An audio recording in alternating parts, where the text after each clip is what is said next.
Item ಯಾವುದೇ ಇರಲಿ try ಮಾಡಿ ಆಚಿ ಚಿಕನ್ ಮಸಾಲಾ.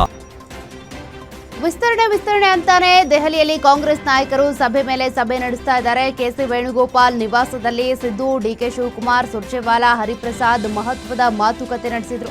ಸಚಿವರ ಪಟ್ಟಿಯ ಫೈನಲ್ ಕಸರತ್ತು ಇನ್ನೂ ಮುಂದುವರೆದಿದೆ. ಸಭೆ ಮುಗಿಸಿ ಹೊರಬಂದ ಸಿಎಂ ಜುಲೈ 20ರ ಬಳಿಕ ಮತ್ತೊಂದು ಸುತ್ತಿನ ಮೀಟಿಂಗ್ ಸುಳಿವನ್ನು ಕೊಟ್ಟಿದ್ದಾರೆ. ಖರ್ಗೆ ಗ್ರೀನ್ ಸಿಗ್ನಲ್ ಬಳಿಕವೇ ಕ್ಯಾಬಿನೆಟ್ಗೆ ಫೈನಲ್ ಮುದ್ರೆ ಬೀಳುವ ಸಾಧ್ಯತೆ ಇದೆ. ಕೊನೆಗೂ ಲಕ್ಷಾಂತರ ವಿದ್ಯಾರ್ಥಿಗಳ ಟೆನ್ಷನ್ಗೆ ಬ್ರೇಕ್ ಬಿದ್ದಿದೆ. ನೀಟ್ 2026ರ ಮರುಪರೀಕ್ಷೆಯ ಫಲಿತಾಂಶ ಪ್ರಕಟವಾಗಿದೆ. ದೇಶಾದ್ಯಂತ 5400 ಕೇಂದ್ರಗಳಲ್ಲಿ ನಡೆದಿದ್ದ ಪರೀಕ್ಷೆಯಲ್ಲಿ 11,21,000ಕ್ಕೂ ಹೆಚ್ಚು ಅಭ್ಯರ್ಥಿಗಳು ಪಾಸ್ ಆಗಿದ್ದಾರೆ. ಪಾಸ್ ಆದವರಲ್ಲಿ 58% ಮಹಿಳಾ ಅಭ್ಯರ್ಥಿಗಳಿದ್ದಾರೆ. 720ಕ್ಕೆ 700 ಅಂಕ ಪಡೆದ 19 ಮಂದಿ, 715 ಅಂಕ ಪಡೆದ 2 ವಿದ್ಯಾರ್ಥಿಗಳು ಟಾಪ್ ಪರ್ಫಾರ್ಮರ್ಸ್ ಆಗಿ ಹೊರಹೊಮ್ಮಿದ್ದಾರೆ. ಮೋಟಾರ್ ಆಫ್ ಮಾಡೋದಕ್ಕೆ ಹೋಗಿದ್ದ ಯುವಕನ ಜೀವವೇ ಬಲಿಯಾಗಿದೆ. ಬೀದರ್ ಜಿಲ್ಲೆಯ ಭಾಲ್ಕಿ ತಾಲೂಕಿನ ಮದಕಟ್ಟಿ ಗ್ರಾಮದಲ್ಲಿ ಈ ದುರಂತ ನಡೆದಿದೆ. ಜಮೀನಿಗೆ ನೀರು ಹಾಯಿಸಿ ಮೋಟಾರ್ ಆಫ್ ಮಾಡೋದಕ್ಕೆ ತೆರಳಿದ್ದಾಗ 24 ವರ್ಷದ ಮಹದೇವ್ ವಿದ್ಯುತ್ ತಂತಿ ತಗುಲಿ ಸ್ಥಳದಲ್ಲೇ ಮೃತಪಟ್ಟಿದ್ದಾನೆ. ಕಟಕ್ ಚಿಂಚೊಳ್ಳಿ ಪೊಲೀಸರು ಸ್ಥಳಕ್ಕೆ ಭೇಟಿ ನೀಡಿ ಪರಿಶೀಲನೆ ನಡೆಸಿದ್ದು ಶವಾಗಾರದ ಎದುರು ಕುಟುಂಬಸ್ಥರ ಆಕ್ರಂದನ ಮುಗಿಲು ಮುಟ್ಟಿದೆ. ದೇವರ ಹುಂಡಿ ಹಣಕ್ಕೂ ಕೈ ಹಾಕಿದ ದೇವಾಲಯದ ಸಿಬ್ಬಂದಿ. ಕೋಲಾರ ಜಿಲ್ಲೆಯ ಕೆಜಿಎಫ್ ತಾಲೂಕಿನ ಬಂಗಾರ ತಿರುಪತಿ ಶ್ರೀ ವೆಂಕಟರಮಣ ಸ್ವಾಮಿ ದೇವಾಲಯದಲ್ಲಿ ಹುಂಡಿ ಎಣಿಕೆ ವೇಳೆ ಈ ಕೃತ್ಯ ಬೆಳಕಿಗೆ ಬಂದಿದೆ. ಸಿಬ್ಬಂದಿ HR ಮಂಜುನಾಥ್ 3,100 ರೂಪಾಯಿ ಹಣವನ್ನ ಕದ್ದು ಜೇಬಿಗಿಳಿಸೋದಕ್ಕೆ ಯತ್ನಿಸಿದ್ದು ದೃಶ್ಯ ಸಿಸಿಟಿವಿಯಲ್ಲಿ ಸೆರೆಯಾಗಿದೆ. ಎಚ್ಚೆತ್ತ ಮುಜರಾಯಿ ಅಧಿಕಾರಿಗಳು ಹಣವನ್ನ ವಶಕ್ಕೆ ಪಡೆದು ದೂರು ನೀಡಿದ್ದಾರೆ. ಬೇತಮಂಗಲ ಪೊಲೀಸ್ ಠಾಣೆಯಲ್ಲಿ ಪ್ರಕರಣ ದಾಖಲಾಗಿದೆ. ದೇವಾಲಯದ ಮುಖ್ಯ ಹುಂಡಿಯಲ್ಲಿ 13 ಲಕ್ಷ, ಅನ್ನದಾಸೋಹ ಹುಂಡಿಯಲ್ಲಿ 53,000 ರೂಪಾಯಿ ಸಂಗ್ರಹ ಆಗಿತ್ತು. ಮಂತ್ರಿ ಸ್ಥಾನಕ್ಕಾಗಿ ಕಾಯ್ತಿದ್ದ ಶಾಸಕರಿಗೆ ಕೊನೆಗೂ ನಿರಾಸೆಯಾಗಿದೆ. ಇನ್ನು 1 ವಾರ ಸಂಪುಟ ವಿಸ್ತರಣೆ ಮುಂದೂಡಿಕೆ ಮಾಡಲಾಗಿದೆ. ದಿಢೀರನೆ ದೆಹಲಿಯಿಂದ ಬೆಂಗಳೂರಿಗೆ ಎಐಸಿಸಿ ಅಧ್ಯಕ್ಷ ಮಲ್ಲಿಕಾರ್ಜುನ್ ಖರ್ಗೆ ಬಂದಿರುವ ಹಿನ್ನೆಲೆ ಸದ್ಯಕ್ಕೆ ಸಂಪುಟ ವಿಸ್ತರಣೆ ಇಲ್ಲ ಅಂತ ಕೆಪಿಸಿಸಿ ಅಧ್ಯಕ್ಷ ಬಿಕೆ ಹರಿಪ್ರಸಾದ್ ಹೇಳಿಕೆ ಕೊಟ್ಟಿದ್ದಾರೆ. ಖರ್ಗೆ ಅನುಪಸ್ಥಿತಿಯಲ್ಲೇ ಸಿಎಂ ಡಿಕೆ ಶಿವಕುಮಾರ್, ಮಾಜಿ ಸಿಎಂ ಸಿದ್ದರಾಮಯ್ಯ, ರಾಹುಲ್ ಗಾಂಧಿ, ಸೋನಿಯಾ ಗಾಂಧಿ ಭೇಟಿಯಾಗಿ ಚರ್ಚೆ ನಡೆಸಿದರು. ಡಿಕೆಶಿಗೆ ಬಿಜೆಪಿ ರಾಜ್ಯಾಧ್ಯಕ್ಷ ವಿಜಯೇಂದ್ರ ಟಾಂಟ್ ಮಾಡಿದ್ದಾರೆ. CM DK Shivakumar dialogue king ಆಗಿದ್ದಾರೆ ಅಂತ ವ್ಯಂಗ್ಯವಾಡಿದ ವಿಜಯೇಂದ್ರ, ಡೈಲಾಗ್ ಬಿಟ್ಟು ರೈತರ ಪರ ನಿಲ್ಲಿ ಎಂದ್ರು. ಬಿಡದಿ ಟೌನ್ಶಿಪ್ ಯೋಜನೆ ಕೈ ಬಿಡುವಂತೆ ಆಗ್ರಹಿಸಿದ ಅವರು, ರೈತರ ಜಮೀನು ಕಸಿದ್ರೆ ಭಗವಂತ ಕ್ಷಮಿಸೋದಿಲ್ಲ, ರೈತರು ಪೊರಕೆ ಹಿಡಿದು ನಿಮ್ಮ ಮನೆಗೂ ಬರ್ತಾರೆ ಅಂತ ಎಚ್ಚರಿಕೆ ಕೊಟ್ಟಿದ್ದಾರೆ. ಶಾಲೆಯ ಕ್ಲಾಸ್ ರೂಮ್ನಲ್ಲೇ 12 ವರ್ಷದ ಬಾಲಕ ನಿಗೂಢವಾಗಿ ಸಾವನ್ನಪ್ಪಿರುವ ಘಟನೆ ತಡವಾಗಿ ಬೆಳಕಿಗೆ ಬಂದಿದೆ. ಬನ್ನೇರುಘಟ್ಟ ರಸ್ತೆಯ ವಿವರ್ಸ್ ಕಾಲೋನಿಯ ಶಾಲೆಯಲ್ಲಿ ಜೂನ್ 10ನೇ ತಾರೀಕು ವಿದ್ಯಾರ್ಥಿ ಏಕಾಏಕಿಯಾಗಿ ಕುಸಿದು ಬಿದ್ದಿದ್ದು ಆ ದೃಶ್ಯ ಸಿಸಿಟಿವಿಯಲ್ಲಿ ಸೆರೆಯಾಗಿದೆ. ಇದ್ದೊಬ್ಬ ಮಗನನ್ನ ಕಳೆದುಕೊಂಡು ಕುಟುಂಬ ಕಣ್ಣೀರಿಡುತ್ತಿದೆ. ಪ್ರಕರಣ ದಾಖಲಿಸಿಕೊಂಡಿರುವ ಪೊಲೀಸರು ಕೋಣನಕುಂಟೆ ಪೊಲೀಸರು ತನಿಖೆ ನಡೆಸುತ್ತಿದ್ದಾರೆ. ಅಣ್ಣನ ಪ್ರೀತಿ ನಿರಾಕರಿಸಿದ್ದಕ್ಕೆ ಯುವತಿಯನ್ನೇ ಬರ್ಬರವಾಗಿ ಕೊಲೆ ಮಾಡಲಾಗಿದೆ. ಬೆಂಗಳೂರಿನ HAL ರಸ್ತೆಯ ಕೋಡಿಹಳ್ಳಿಯ ಜುಲೈ 13ನೇ ತಾರೀಕು ಅಮೃತ ಮೇಲೆ ಆರೋಪಿ ಸೂರ್ಯ ಮನಸೋ ಇಚ್ಛೆ ಚಾಕು ಇರಿದಿದ್ದ. ಗಂಭೀರವಾಗಿ ಗಾಯಗೊಂಡಿದ್ದ ಅಮೃತ ಚಿಕಿತ್ಸೆ ಫಲಿಸದೆ ಆಸ್ಪತ್ರೆಯಲ್ಲಿ ಕೊನೆಯುಸಿರೆಳೆದಿದ್ದಾಳೆ. ಪ್ರಕರಣದಲ್ಲಿ ಸೂರ್ಯ ಹಾಗೂ ಆತನ ಸಹೋದರ ಧನುಷ್ನನ್ನ JB ನಗರ ಪೊಲೀಸರು ಬಂಧಿಸಿ ತನಿಖೆ ಮುಂದುವರೆಸಿದ್ದಾರೆ. ಕುಡಿತದ ನಶೆಯಲ್ಲಿ ಮೊಮ್ಮಗನೇ ಅಜ್ಜಿಯ ಜೀವ ತೆಗೆದುಬಿಟ್ಟಿದ್ದಾನೆ. ಬೆಂಗಳೂರಿನ ಬನ್ನೇರುಘಟ್ಟ ಸಮೀಪದ ಕಂಚಗಯ್ಯ ದೊಡ್ಡಿಯಲ್ಲಿ 65 ವರ್ಷದ ಗೌರಮ್ಮರನ್ನ ಮೊಮ್ಮಗ ಪ್ರಜ್ವಲ್ ಚಾಕುವಿನಿಂದ ಇರಿದು ಕೊಲೆ ಮಾಡಿದ್ದಾನೆ. ಸ್ಥಳಕ್ಕೆ ಹೋಗದೆ ಗಾಂಜಾ ಕುಡಿತದ ವ್ಯಸನಿಯಾಗಿದ್ದ ಪ್ರಜ್ವಲ್ಗೆ ಅಜ್ಜಿ ಬುದ್ಧಿ ಹೇಳಿದ್ದೇ ಹತ್ಯೆಗೆ ಕಾರಣ ಎನ್ನಲಾಗಿದೆ. ಇನ್ನು ಬನ್ನೇರುಘಟ್ಟ ಪೊಲೀಸರು ಪ್ರಕರಣ ದಾಖಲು ಮಾಡಿಕೊಂಡು ಆರೋಪಿಯನ್ನ ವಶಕ್ಕೆ ಪಡೆದು ತನಿಖೆ ಮುಂದುವರೆಸಿದ್ದಾರೆ. ಆಸ್ಪತ್ರೆಯಲ್ಲಿ ಮಲಗಿದ್ದ ಕೂಲಿ ಕಾರ್ಮಿಕರನ್ನ ದುಷ್ಕರ್ಮಿಗಳು ಬರ್ಬರವಾಗಿ ಹತ್ಯೆ ಮಾಡಿದ್ದಾರೆ. ಬಾಗಲಕೋಟೆ ಜಿಲ್ಲೆಯ ರಬಕವಿ ಬನಹಟ್ಟಿ ತಾಲೂಕಿನ ಜಗದಾಳ ಗ್ರಾಮದಲ್ಲಿ ಮಹಾರಾಷ್ಟ್ರ ಮೂಲದ ಪ್ರಕಾಶ್ ಕೊಲೆಯಾದವರು. ಕೆಲಸ ಮುಗಿಸಿ ಊಟ ಮಾಡಿ ಶಾಲೆಯಲ್ಲಿ ಮಲಗಿದ್ದ ವೇಳೆ ಕಲ್ಲಿನಿಂದ ಜಜ್ಜಿ ದುಷ್ಕರ್ಮಿಗಳು ಪರಾರಿಯಾಗಿದ್ದಾರೆ. ಸ್ಥಳಕ್ಕೆ ಬನಹಟ್ಟಿ ಪೊಲೀಸರು ಭೇಟಿ ನೀಡಿ ಪರಿಶೀಲನೆ ನಡೆಸಿದ್ದು ಪ್ರಕರಣ ದಾಖಲು ಮಾಡಿಕೊಂಡು ಆರೋಪಿಗಳಿಗಾಗಿ ಹುಡುಕಾಟ ಮುಂದುವರೆಸಿದ್ದಾರೆ. ಭೀಕರ ಅಪಘಾತದಲ್ಲಿ ಓರ್ವ ವ್ಯಕ್ತಿ ಮೃತಪಟ್ಟಿರುವ ಘಟನೆ ತುಮಕೂರು ಜಿಲ್ಲೆಯ ಶಿರಾನಗರದಲ್ಲಿ ನಡೆದಿದೆ. ಶಿವಣ್ಣ ಸ್ಥಳದಲ್ಲೇ ಸಾವನ್ನಪ್ಪಿದ ವ್ಯಕ್ತಿ ಅಂತ ಗುರುತಿಸಲಾಗಿದೆ. ಯೂಟರ್ನ್ ತೆಗೆದುಕೊಳ್ಳುವ ವೇಳೆ ವೇಗವಾಗಿ ಬಂದ ಆಂಬ್ಯುಲೆನ್ಸ್ ಡಿಕ್ಕಿ ಹೊಡೆದಿದೆ. ಘಟನೆ ಸಂಬಂಧ ಶಿರಾನಗರ ಪೊಲೀಸ್ ಠಾಣೆಯಲ್ಲಿ ಕಂಪ್ಲೇಂಟ್ ದಾಖಲಾಗಿದೆ. ಬೀದಿ ನಾಯಿಗಳ ಹಿಂಡು ದಾಳಿ ನಡೆಸಿದ ಪರಿಣಾಮ 18 ತಿಂಗಳ ಮಗು ಸಾವನ್ನಪ್ಪಿರುವ ದಾರುಣ ಘಟನೆ ರಾಯಚೂರು ಜಿಲ್ಲೆಯ ಸಿಂಧನೂರು ತಾಲೂಕಿನಲ್ಲಿ ನಡೆದಿದೆ. ಅಬ್ದುಲ್ ರಜಾಕ್ ನದಾಫ್ ದಂಪತಿಯ ಪುತ್ರಿ 18 ತಿಂಗಳ ಅನಂ ಬಲಿಯಾದ ಪುಟ್ಟ ಬಾಲಕಿ. ಈ ಘಟನೆ ಸಿಂಧನೂರು ತಾಲೂಕಿನ ಕೆ ಹಂಚಿಕಾಳ ಕ್ಯಾಂಪಿನಲ್ಲಿ ನಡೆದಿದೆ. ಮನೆ ಮುಂದೆ ಆಟವಾಡುತ್ತಿದ್ದಾಗ ಬೀದಿ ನಾಯಿಗಳು ದಾಳಿ ಮಾಡಿದ ಪರಿಣಾಮ ಚಿಕಿತ್ಸೆ ಫಲಕಾರಿಯಾಗದೆ 1.5 ವರ್ಷದ ಮಗು ಮೃತಪಟ್ಟಿದೆ. 5,000 ರೂಪಾಯಿ ಆಮಿಷ ಒಡ್ಡಿ ಅಪ್ರಾಪ್ತ ಬಾಲಕನಿಂದಲೇ ಚಿನ್ನದ ಸರ ಕಳವು ಮಾಡಿಸಿದ ಮಹಿಳೆ ಪೊಲೀಸರ ಬಲೆಗೆ ಬಿದ್ದಿದ್ದಾಳೆ. ಕೋಲಾರ ಜಿಲ್ಲೆಯ ಶ್ರೀನಿವಾಸಪುರ ತಾಲೂಕಿನ ಯಲ್ದೂರು ಗ್ರಾಮದಲ್ಲಿ ಸುಶೀಲಮ್ಮ ಈ ಕೃತ್ಯ ಎಸಗಿದ್ದಾಳೆ. ಮುನಿ ಲಕ್ಷ್ಮಮ್ಮ ಮನೆಗೆ ಬಾಲಕನನ್ನ ಕಳುಹಿಸಿ 45 ಗ್ರಾಂ ತೂಕದ 5 ಲಕ್ಷ ಮೌಲ್ಯದ ಚಿನ್ನದ ಸರ ಕಳವು ಮಾಡಿಸಿದ್ದಾಳೆ. ಶ್ರೀನಿವಾಸಪುರ ಪೊಲೀಸರು ಇಬ್ಬರನ್ನು ವಶಕ್ಕೆ ಪಡೆದು ಪ್ರಕರಣ ದಾಖಲಿಸಿದ್ದಾರೆ. ಮೇಲುಕೋಟೆ ಯೋಗ ನರಸಿಂಹ ದೇವಾಲಯದ ಹುಂಡಿ ಕಳವು ಪ್ರಕರಣಕ್ಕೆ ಬಿಗ್ ಟ್ವಿಸ್ಟ್ ಸಿಕ್ಕಿದೆ. ವೈರಮುಡಿ ಉತ್ಸವ ನಡೆದಿದ್ದ ಮಾರ್ಚ್ನಲ್ಲಿ ಹುಂಡಿಗೆ ಕೇವಲ 11 ಲಕ್ಷ ಬಂದಿತ್ತು. ಆದರೆ ಯಾವುದೇ ವಿಶೇಷ ಕಾರ್ಯಕ್ರಮ ಇಲ್ಲದ ಕಳೆದ 2 ತಿಂಗಳಲ್ಲಿ 17 ಲಕ್ಷ ರೂಪಾಯಿ ಸಂಗ್ರಹ ಆಗಿದೆ. ಇದರಿಂದ ಈ ಹಿಂದೆ ಹುಂಡಿ ಹಣದಲ್ಲಿ ಕೈವಾಡ ನಡೆದಿರೋದು ಶಂಕೆ ಮತ್ತಷ್ಟು ಬಲಗೊಂಡಿದೆ. ಇಒ ದೂರು ಮೇರೆಗೆ ಪ್ರಧಾನ ಅರ್ಚಕ ಸೇರಿ 6 ಮಂದಿಯನ್ನ ಅಮಾನತು ಮಾಡಲಾಗಿದೆ. ಶಾಲೆ ಪಕ್ಕದಲ್ಲೇ ಪಿಸ್ತೂಲ್ ಮಾರಾಟ ಮಾಡುತ್ತಿದ್ದ ಗ್ಯಾಂಗ್ ಪೊಲೀಸರ ಬಲೆಗೆ ಬಿದ್ದಿದೆ. ಬೀದರ್ನಲ್ಲಿ ಖಚಿತ ಮಾಹಿತಿ ಮೇರೆಗೆ ದಾಳಿ ನಡೆಸಿದ ಪೊಲೀಸರು ಮಹಾರಾಷ್ಟ್ರ ಮೂಲದ 2 ಆರೋಪಿಗಳನ್ನು ಬಂಧಿಸಿದ್ದಾರೆ. ಆರೋಪಿಗಳಿಂದ 5 ಕಂಟ್ರಿ ಪಿಸ್ತೂಲ್, 26 ಜೀವಂತ ಗುಂಡುಗಳು, 5 ತಲ್ವಾರ್ ಹಾಗೂ 1 ಬೈಕ್ ವಶಕ್ಕೆ ಪಡೆಯಲಾಗಿದೆ. ಅಕ್ರಮ ಶಸ್ತ್ರಾಸ್ತ್ರ ಜಾಲದ ಹಿಂದೆ ಇರುವ ಮತ್ತಷ್ಟು ಆರೋಪಿಗಳ ಪತ್ತೆಗೆ ಪೊಲೀಸರು ತನಿಖೆ ಚುರುಕುಗೊಳಿಸಿದ್ದಾರೆ. ಚಿಕ್ಕಬಳ್ಳಾಪುರ ತಾಲೂಕಿನ ಹಿರೇನಾಗವಲ್ಲಿ ಬೆಟ್ಟದಲ್ಲಿ ಮತ್ತೆ ಭಯಾನಕ ಬ್ಲಾಸ್ಟಿಂಗ್ ಸದ್ದು ಕೇಳಿಬಂದಿದೆ. ಕಲ್ಲು ಕ್ವಾರಿಗಾಗಿ ಜಿಲೆಟಿನ್ ಬ್ಲಾಸ್ಟಿಂಗ್ ಭೀಕರತೆಯಿಂದ ಸಂಜೆ ಆಗ್ತಾ ಇದ್ದಂತೆ 10 ಗ್ರಾಮಗಳಿಗೆ ಧೂಳು ಆವರಿಸ್ತಾ ಇದೆ. ಜನರಿಗೆ ಶ್ವಾಸಕೋಶ ಸಮಸ್ಯೆ, ಕ್ಯಾನ್ಸರ್ಗೆ ಮೈನ್ಸ್ ಧೂಳು ಕಾರಣ ಆಗ್ತಾ ಇದೆ. ನಿಯಮದ ಪ್ರಕಾರ ವೈಜ್ಞಾನಿಕವಾಗಿ ಕಂಟ್ರೋಲ್ ಬ್ಲಾಸ್ಟಿಂಗ್ ಮಾಡಬೇಕಾಗುತ್ತೆ. ಆದರೆ ಗಣಿ ಮಾಲೀಕರು ನಿಯಮಗಳನ್ನು ಗಾಳಿ ತೂರಿ ಬೇಕಾಬಿಟ್ಟಿಯಾಗಿ ಬ್ಲಾಸ್ಟಿಂಗ್ ಮಾಡ್ತಿದ್ದಾರೆ. ಅಕ್ರಮ ಗಣಿ ಸ್ಫೋಟ ಮಾಡುವವರ ವಿರುದ್ಧ ಕ್ರಮ ಕೈಗೊಳ್ಳಬೇಕು ಅಂತ ಸ್ಥಳೀಯರು ಆಗ್ರಹಿಸಿದ್ದಾರೆ.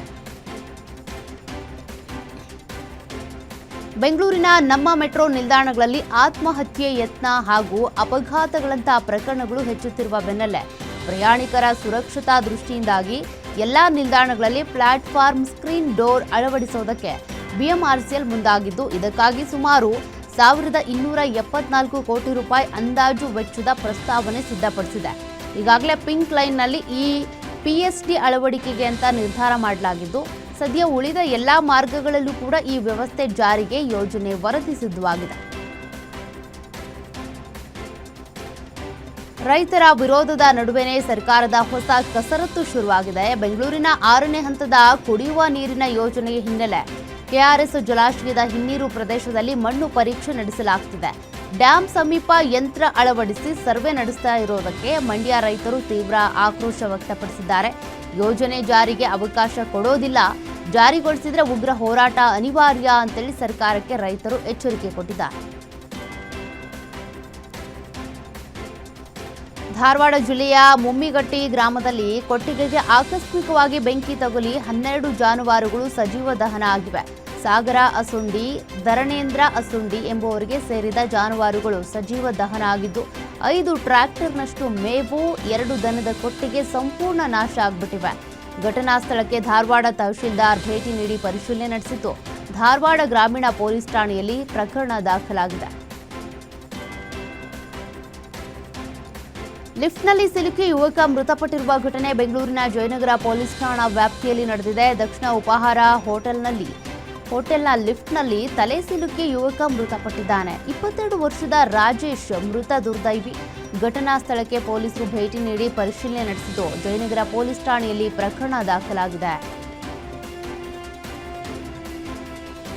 ಹಾವೇರಿಯ ಬ್ಯಾಗವಾದಿ ಗ್ರಾಮದಲ್ಲಿ ಬಂಡಿ ರಸ್ತೆಗಾಗಿ ಮಾರಾಮಾರಿ ನಡೆದ ಪ್ರಕರಣಕ್ಕೆ ಸಂಬಂಧಪಟ್ಟಂತೆ ಗಲಾಟೆಯಲ್ಲಿ ಗಂಭೀರವಾಗಿ ಗಾಯಗೊಂಡಿದ್ದ ವ್ಯಕ್ತಿ ಚಿಕಿತ್ಸೆ ಫಲಕಾರಿಯಾಗದೆ ಮೃತಪಟ್ಟಿದ್ದಾರೆ.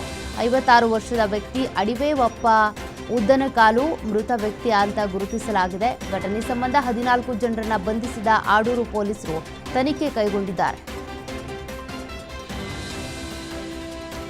ಹಣದಾಸೆಗೆ ಹೆತ್ತ ಮಗಳನ್ನೇ ವಿದೇಶಕ್ಕೆ ಮಾರಾಟ ಮಾಡಿದ ಗಂಭೀರ ಆರೋಪ ಕೇಳಿಬಂದಿದೆ. ಚಿಕ್ಕಮಗಳೂರು ಜಿಲ್ಲೆಯ ಹಕ್ಕಿಪಿಕ್ಕಿ ಕಾಲೋನಿಯ ಯುವತಿ ನಂದಿತಾಳನ್ನ ಪಶ್ಚಿಮ ಆಫ್ರಿಕಾದ ಸೆನೆಗಲ್ ದೇಶದಲ್ಲಿ ವೇಶ್ಯಾವಾಟಿಕೆಗೆ 7 ಲಕ್ಷ ರೂಪಾಯಿಗೆ ಅಂತ ಮಾರಾಟ ಮಾಡಿದ್ದಾರೆ ಅಂತೇಳಿ ಆರೋಪಿಸಲಾಗಿದೆ. ಈ ಕುರಿತು ಹಕ್ಕಿಪಿಕ್ಕಿ ಬುಡಕಟ್ಟು ಸಂಘ ಎಸ್ಪಿಗೆ ದೂರು ಕೊಟ್ಟಿದ್ದು ಸಂಪೂರ್ಣ ತನಿಖೆ ನಡೆಸಿ ತಪ್ಪಿತಸ್ಥರ ವಿರುದ್ಧ ಕಠಿಣ ಕ್ರಮ ಕೈಗೊಳ್ಳುವಂತೆ ಆಗ್ರಹಿಸಿದೆ.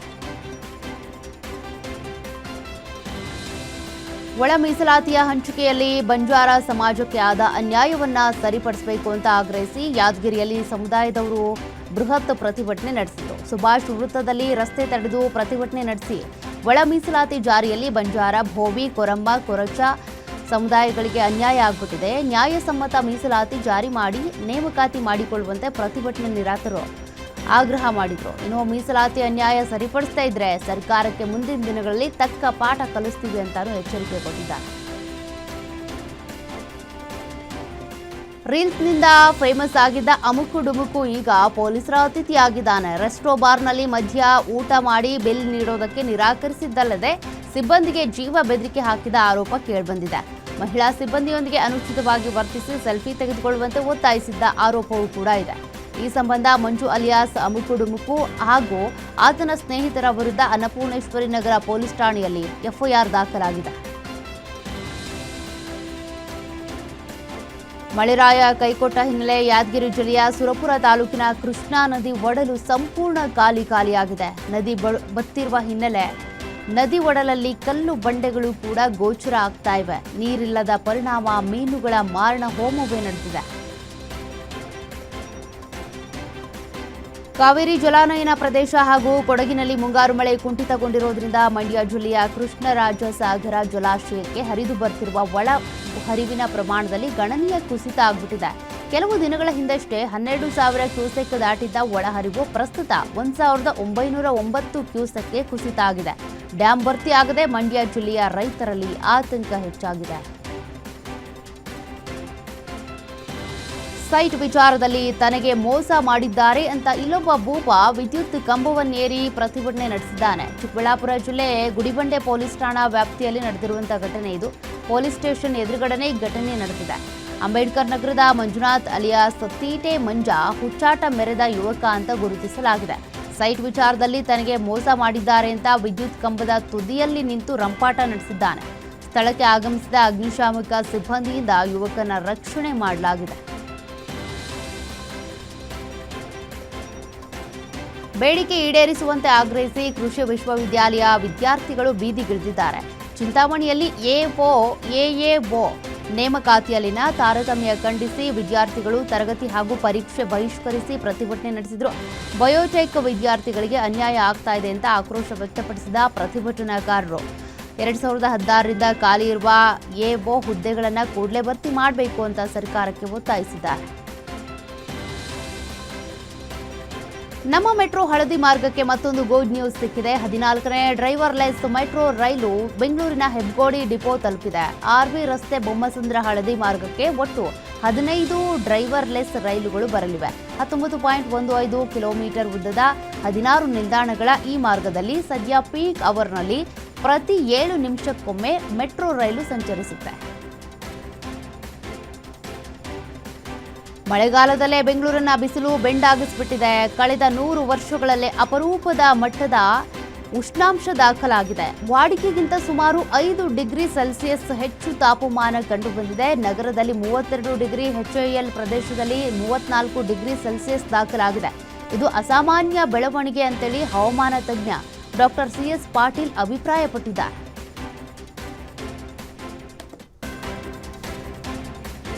ಕೊನೆಗೂ ಮಂಡ್ಯ ರೈತರ ಹೋರಾಟಕ್ಕೆ ಸರ್ಕಾರ ಮಣಿದಿದೆ. ಕಳೆದ ಹಲವು ದಿನಗಳಿಂದ ನಾಲೆಗಳಿಗೆ ನೀರು ಹರಿಸುವಂತೆ ನಡೆಸ್ತಾ ಇದ್ದ ಪ್ರತಿಭಟನೆ ಫಲ ನೀಡಿದೆ. ಕೆಆರ್ಎಸ್ ಜಲಾಶಯದಿಂದ ವಿಸಿ ನಾಲೆಗಳಿಗೆ ನೀರು ಬಿಡುಗಡೆ ಮಾಡಲಾಗಿದೆ. ಇದರಿಂದ ಜನ ಜಾನುವಾರುಗಳ ಕುಡಿಯುವ ನೀರಿನ ಜೊತೆಗೆ ಒಣಗುತ್ತಿರುವ ಬೆಳೆಗಳಿಗೂ ಜೀವದಾನ ಸಿಗಲಿದೆ. ಸರ್ಕಾರದ ನಿರ್ಧಾರದಿಂದ ರೈತರಲ್ಲಿ ಸಂತಸ ಮನೆ ಮಾಡಿದ್ದು ಹೋರಾಟಕ್ಕೆ ಜಯ ಸಿಕ್ಕಂತಾಗಿದೆ.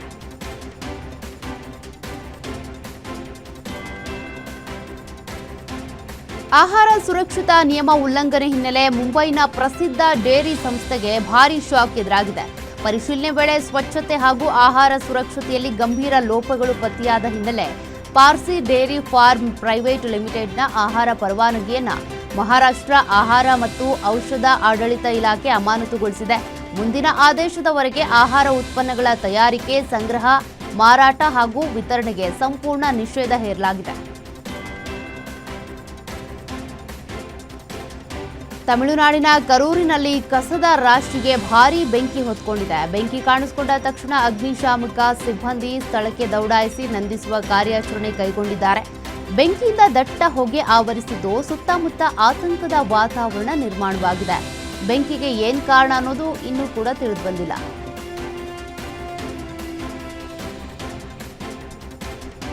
ಗುರುಗ್ರಾಮ್ ದ್ವಾರಕಾ ಎಕ್ಸ್‌ಪ್ರೆಸ್ ವೇಯ ಏರ್ಪೋರ್ಟ್ ಟನಲ್ನಲ್ಲಿ ಕಾರಿಗೆ ಬೆಂಕಿ ಹೊತ್ಕೊಂಡು ಆತಂಕದ ವಾತಾವರಣ ನಿರ್ಮಾಣವಾಗಿತ್ತು.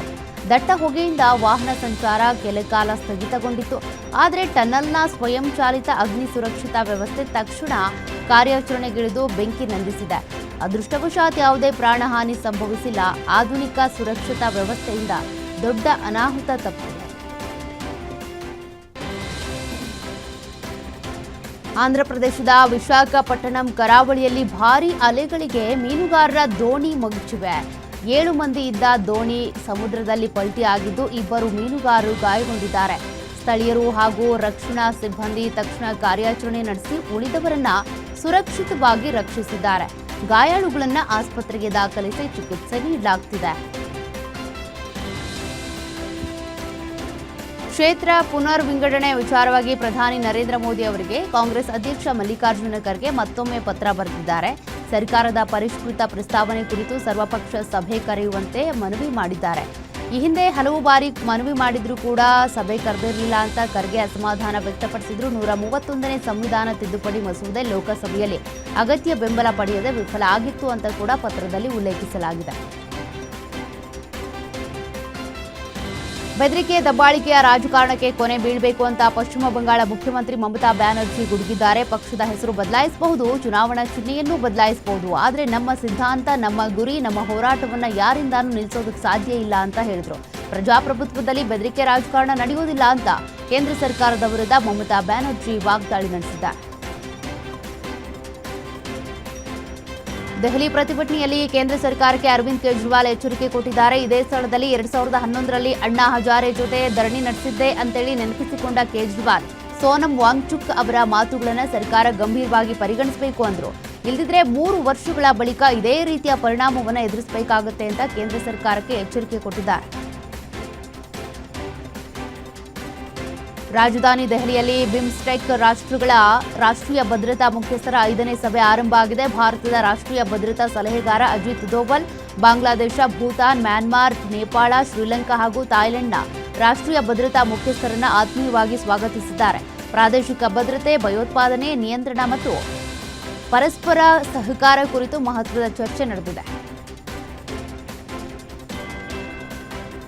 ಜೈ ಜಗನ್ನಾಥ ಘೋಷಣೆಯ ನಡುವೆ ಪುರಿಯಲ್ಲಿ ಭಕ್ತಿ ಸಾಗರವೇ ಹರಿದಿದೆ. ಒಡಿಶಾದ ಪುರಿಯಲ್ಲಿ ಜಗನ್ನಾಥ ರಥಯಾತ್ರೆ 2026 ವೈಭವದಿಂದ ನಡೀತಾ ಇದ್ದು ಲಕ್ಷಾಂತರ ಭಕ್ತರು ರಥ ಎಳೆಯುವ ಪುಣ್ಯ ಕಾರ್ಯದಲ್ಲಿ ಪಾಲ್ಗೊಂಡಿದ್ದಾರೆ. ರಥಯಾತ್ರೆ ಹಿನ್ನೆಲೆ ನಗರದೆಲ್ಲೆಡೆ ಬಿಗಿ ಭದ್ರತೆ ಕಲ್ಪಿಸಲಾಗಿದ್ದು ಭಕ್ತರ ದಟ್ಟಣೆಯಿಂದ ಪುರಿ ಸಂಪೂರ್ಣ ಜನಸಾಗರವಾಗಿ ಮಾರ್ಪಟ್ಟಿದೆ. ಆಂಧ್ರಪ್ರದೇಶದ ಜಗನ್ನಾಥ ರಥಯಾತ್ರೆಗೆ ಮುಖ್ಯಮಂತ್ರಿ ಚಂದ್ರಬಾಬು ನಾಯ್ಡು ಚಾಲನೆ ಕೊಟ್ಟಿದ್ದಾರೆ. ಇಂದಿನ ವೇಗದ ಬದುಕಿನಲ್ಲಿ ಒತ್ತಡ ಕಡಿಮೆ ಮಾಡುವುದಕ್ಕೆ ಆಧ್ಯಾತ್ಮಿಕತೆಯೇ ಉತ್ತಮ ಮಾರ್ಗ ಅಂತ ಹೇಳಿದರು. ಸಾಮಾಜಿಕ ಜಾಲತಾಣಗಳಿಂದ ಮಾನವ ಸಂಬಂಧಗಳು ದುರ್ಬಲಗೊಳ್ತಾ ಇವೆ ಅಂತೇಳಿ ಕಳವಳ ವ್ಯಕ್ತಪಡಿಸಿದರು. ರಾಜ್ಯದಲ್ಲಿ 5,000 ಶ್ರೀ ವೆಂಕಟೇಶ್ವರ ದೇವಾಲಯಗಳ ನಿರ್ಮಾಣ ನಡೀತಾ ಇದೆ ಅಂತ ಕೂಡ ತಿಳಿಸಿದ್ದಾರೆ. ಸಂಪ್ರದಾಯದಂತೆ ಚಿನ್ನದ ಪೊರಕೆಯಿಂದ ರಥದ ಮಾರ್ಗ ಶುಚಿಗೊಳಿಸಿ ಬಳಿಕ ರಥ ಎಳೆದು ರಥದ ಯಾತ್ರೆಗೆ ಚಾಲನೆ ಕೊಟ್ಟಿದ್ದಾರೆ. ಗೋವಾದ ರಾಜಧಾನಿ ಪಣಜಿಯಲ್ಲಿ ಜಗನ್ನಾಥ ರಥಯಾತ್ರೆ ಸಂಭ್ರಮ ಮನೆ ಮಾಡಿದೆ. ವಾರ್ಷಿಕ ರಥಯಾತ್ರೆಯಲ್ಲಿ ಮುಖ್ಯಮಂತ್ರಿ ಪ್ರಮೋದ್ ಸಾವಂತ್ ಭಾಗಿಯಾಗಿ ಜಗನ್ನಾಥ ಸ್ವಾಮಿಗೆ ವಿಶೇಷ ಪೂಜೆ ಸಲ್ಲಿಸಿ ಆಶೀರ್ವಾದ ಪಡೆದರು. ಬಳಿಕ ಭಕ್ತರೊಂದಿಗೆ ರಥಯಾತ್ರೆಯಲ್ಲಿ ಪಾಲ್ಗೊಂಡ ಮುಖ್ಯಮಂತ್ರಿ ರಾಜ್ಯದ ಸುಖ, ಶಾಂತಿ ಹಾಗೂ ಸಮೃದ್ಧಿಗಾಗಿ ಪ್ರಾರ್ಥಿಸಿದ್ದಾರೆ. ಉತ್ತರ ಪ್ರದೇಶದ ಗೋರಖ್ಪುರದಲ್ಲಿ ಜಗನ್ನಾಥ ರಥಯಾತ್ರೆ ಭಕ್ತಿ ಭಾವದಿಂದ ನಡೆಯಿತು. ಸಾವಿರಾರು ಭಕ್ತರು ರಥೋತ್ಸವದಲ್ಲಿ ಪಾಲ್ಗೊಂಡು ಜಗನ್ನಾಥ ಸ್ವಾಮಿಯ ದರ್ಶನ ಪಡೆದು ವಿಶೇಷ ಪೂಜೆ ಸಲ್ಲಿಸಿದರು. ಜೈ ಜಗನ್ನಾಥ ಘೋಷಣೆಗಳ ನಡುವೆ ರಥಯಾತ್ರೆ ಸಾಗಿದ್ದು ಭಕ್ತರು ರಥ ಎಳೆದು ಭಕ್ತಿಯನ್ನ ಸಮರ್ಪಿಸಿದ್ದಾರೆ. ಜಮ್ಮುವಿನಲ್ಲಿ ಜಗನ್ನಾಥ ರಥಯಾತ್ರೆ ಭಕ್ತಿ ಸಂಭ್ರಮದಿಂದ ನೆರವೇರಿದೆ. ಸಾವಿರಾರು ಭಕ್ತರು ರಥಯಾತ್ರೆಯಲ್ಲಿ ಪಾಲ್ಗೊಂಡು ಜಗನ್ನಾಥ ಸ್ವಾಮಿಯ ದರ್ಶನ ಪಡೆದು ವಿಶೇಷ ಪೂಜೆ ಸಲ್ಲಿಸಿದರು. ಭಕ್ತರು ರಥ ಎಳೆದು ತಮ್ಮ ಭಕ್ತಿ ಭಾವ ಮೆರೆದಿದ್ದಾರೆ.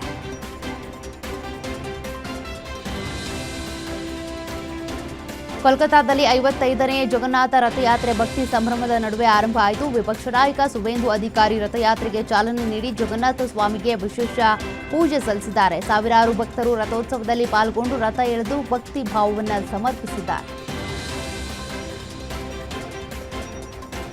ಅಮೆರಿಕ ಇರಾನ್ ಸಂಘರ್ಷ ಮತ್ತೆ ತೀವ್ರಗೊಂಡ ಬೆನ್ನಲ್ಲೇ ಜಾಗತಿಕ ತೈಲ ಮಾರುಕಟ್ಟೆಯಲ್ಲಿ ಆತಂಕ ಹೆಚ್ಚಾಗಿದೆ. ಹಾರ್ಮುಜ್ ಜಲಸಂಧಿ ಮೂಲಕ ಇಂಧನ ಪೂರೈಕೆ ವ್ಯತ್ಯಯದ ಆತಂಕದಿಂದ ಕಚ್ಚಾ ತೈಲ ಬೆಲೆ ಏರಿಕೆಯಾಗಿದೆ. ಬ್ರೆಂಟ್ ಕ್ರೂಡ್ ಆಯಿಲ್ ಬೆಲೆ ಸುಮಾರು 5% ಹೆಚ್ಚಾಗಿದೆ. ಅಮೆರಿಕ ಇರಾನ್ ವಿರುದ್ಧ ದಾಳಿ ಮುಂದುವರಿಸುವ ಎಚ್ಚರಿಕೆಯನ್ನು ಕೂಡ ಕೊಟ್ಟಿದೆ. ಇರಾನ್ ಇಸ್ರೇಲ್ ಸಂಘರ್ಷ ಮತ್ತಷ್ಟು ತೀವ್ರಗೊಂಡಿದ್ದು ಟೆಲ್ ಅವೀವ್ ಮೇಲೆ ಕ್ಷಿಪಣಿ ದಾಳಿ ನಡೆದಿರುವುದಾಗಿ ವರದಿಯಾಗಿದೆ. ಇರಾನ್ನ ಉಡಾಯಿಸಲಾದ ಕ್ಷಿಪಣಿಗಳು ಇಸ್ರೇಲ್ ವಾಯು ರಕ್ಷಣಾ ವ್ಯವಸ್ಥೆಗೆ ಸವಾಲೊಡ್ಡಿವೆ. ಐರನ್ ಡೋಮ್ ಸೇರಿದಂತೆ ರಕ್ಷಣಾ ವ್ಯವಸ್ಥೆಗಳು ಹಲವು ದಾಳಿಗಳನ್ನು ತಡೆದಿದ್ರೂ ಕೂಡ ಕೆಲ ಕ್ಷಿಪಣಿಗಳು ತನ್ನ ಗುರಿ ತಲುಪಿವೆ ಅಂತ ಕೂಡ ತಿಳಿಸಲಾಗಿದೆ. ಅಮೆರಿಕ ಇರಾನ್ ಸಂಘರ್ಷದ ನಡುವೆ ಹಾರ್ಮುಜ್ ಜಲಸಂಧಿ ಮತ್ತೆ ಸುದ್ದಿಯಲ್ಲಿದೆ. ಅನುಮತಿ ಇಲ್ಲದೆ ಸಾಗುತ್ತಿದ್ದ ಹಡಗುಗಳ ಮೇಲೆ ಇರಾನ್ ದಾಳಿ ನಡೆಸಿದೆ ಎನ್ನಲಾಗಿದೆ. ಹಾರ್ಮುಜ್ ಬಂದ್ ಆಗಿದೆ ಎಂಬ ಇರಾನ್ ಹೇಳಿಕೆಯನ್ನ ಅಮೆರಿಕ ನಿರಾಕರಿಸಿದ್ದು ಜಲಸಂಧಿ ಮುಕ್ತ ಆಗಿದೆ ಅಂತ ತಿಳಿಸಿದೆ. ಸಂಘರ್ಷದ ಪರಿಣಾಮ ಕಚ್ಚಾ ತೈಲ ಬೆಲೆ ಏರಿಕೆಯಾಗಿದ್ದು ಜಾಗತಿಕ ಹಣದುಬ್ಬರ ಹೆಚ್ಚಾಗುವ ಆತಂಕ ಇದೆ. ಟೀಂ ಇಂಡಿಯಾದ ಹಿಟ್ ಮ್ಯಾನ್ ರೋಹಿತ್ ಶರ್ಮಾ ಏಕದಿನ ಕ್ರಿಕೆಟ್ಗೆ ವಿದಾಯ ಹೇಳುವ ಕ್ಷಣ ಹತ್ತಿರವಾಗ್ತಿದೆಯಾ ಅನ್ನೋ ಚರ್ಚೆ ಜೋರಾಗಿದೆ.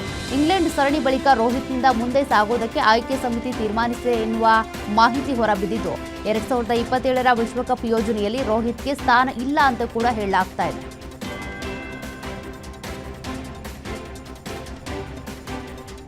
ವಿಶ್ವ ಫುಟ್ಬಾಲ್ ಅಭಿಮಾನಿಗಳು ಕಾತುರದಿಂದ ಕಾಯ್ತಾ ಇದ್ದಂತ ಮಹಾ ಫೈನಲ್ಗೆ ವೇದಿಕೆ ಸಿದ್ಧವಾಗಿದೆ. ಒಂದೆಡೆ ಲಿಯೋನೆಲ್ ಮೆಸ್ಸಿಯ ಅರ್ಜೆಂಟೈನಾ, ಇನ್ನೊಂದೆಡೆ ಲಮಿನ್ ಯಮಾಲ್ ಬಲದ ಸ್ಪೇನ್.